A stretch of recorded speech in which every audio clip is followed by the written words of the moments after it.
Paga yung mukha. Wow, si daddy hindi paga. Yung aking mukha paga. Hello mga mamshi sa Japan! Good morning! Eto nga po pala ay February 18 ng linggo. Umalis kami ng bahay bago mag 6 o'clock. Kung makikita nyo, sobrang dilim pa nga po niyan. Dahil Sunday nga ngayon, pupunta nga po pala kami sa church. Anniversary kasi ng isang branch ng church namin sa may Hamamatsu. Thanks God nga dahil maraming ang sumama. Kaya nagrenta lang kami ng sasakyan nila daddy. Bago nga pala kami pumunta sa Hamamatsu, may kikitain muna kami. At syempre, hindi lang kami. Di bale, 3 sasakyan ang dala namin. Magko-combo lang kami. Paga yung mukha. Wow, si daddy hindi paga. Yung aking mukha paga. At ayun nga, feeling ko namamaga yung mukha ko dito sa video to. Dahil kung ikukumpara kay daddy, pumayat na talaga si daddy. Parang lalo ako na in love. Agoy, kilig. At ayun nga, nandito na nga pala kami sa meeting place. Hinihintay na lang namin yung mga kasama namin. We're here in the car. Wini-wait pa namin yung kasamahan namin. Kasi marami kami. And I think may sasabay na isa dito. Good morning! It's too early in the morning. Pupunta po kami sa Hamamatsu. Kasi anniversary ng church doon. So, kailangan maaga.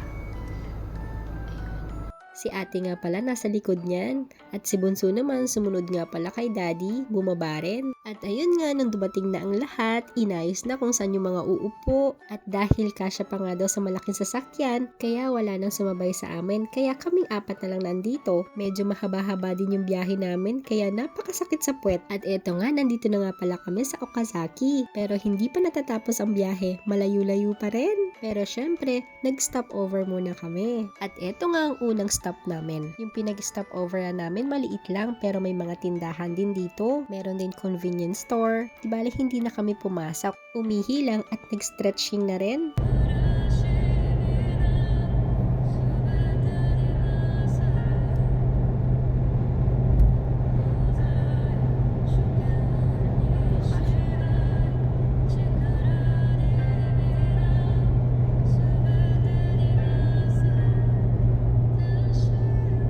Thanks God nga kasi hindi umuulan nung umalis kami ng bahay. Di bali makulimlim lang siya, although umuulan ng konti pero hindi ganun kalakas. Alam nyo, Mizurashi o bihira ko lang makita si ating tahimik at si Bunso rin. Si ate kasi, nagaling kasi sa sasakit kaya siguro nagre-recover pa siya or kaya nagcha-charge. Sa mga nagtatanong, magaling na nga po pala si ate. Thanks God nga. At eto nga, dumaan na nga pala kami sa Hamamatsu. At dito naman sa Iwata kami mag-e-exit. Wala pa kasi kaming ETC, so nagbayad muna kami ng cash.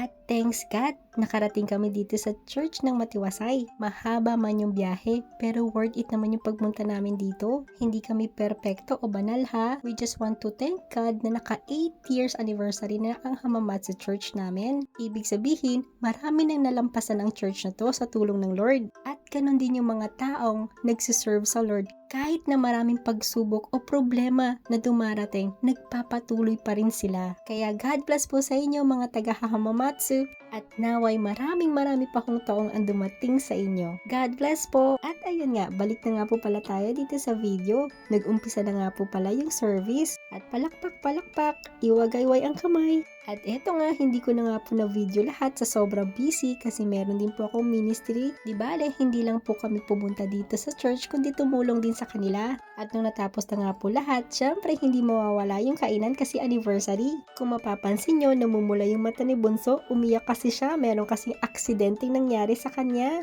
At nung natapos na nga ako kumain, eto nga at meron mga parapol, games at saka may mga kumanta. At eto nga si daddy, busog na busog. Daming nakain, pero wag ka, nag-sharon yan. At nung natapos na rin, umalis na rin kami. Pagkatapos nun, meron pa pala kaming dinaanan. Di bale, si daddy nga lang pala ang bumaba niyan. Nandito lang kami sa sasakyan. Sila ate at Bunso. Si Bunso kasi nakatulog niyan. Kaya naman, hindi na ako bumaba. At ayun nga, halos lahat tayo may pinagdadaanan at walang exempted doon. Uulitin ko, walang exempted kahit ako. Minsan dumarating yung nakakaranas ng panghihina, napapagod, hindi lang sa pisikal kundi sa mental kung iisipin ng mga pinagdadaanan. Minsan nakakaupos din. Pero kung dumadaan ka sa ganito, take your time to silent, to stop, and pray. Alam nyo, sa harap ng Diyos, hindi nakakahiya ang kahinaan. Sa harap ng Diyos, hindi nakakahiyang umamin na nahihirapan ka na. Hindi nakakahiya na umamin na, Lord, napapagod na ako. Na Lord, nauubusan na ako.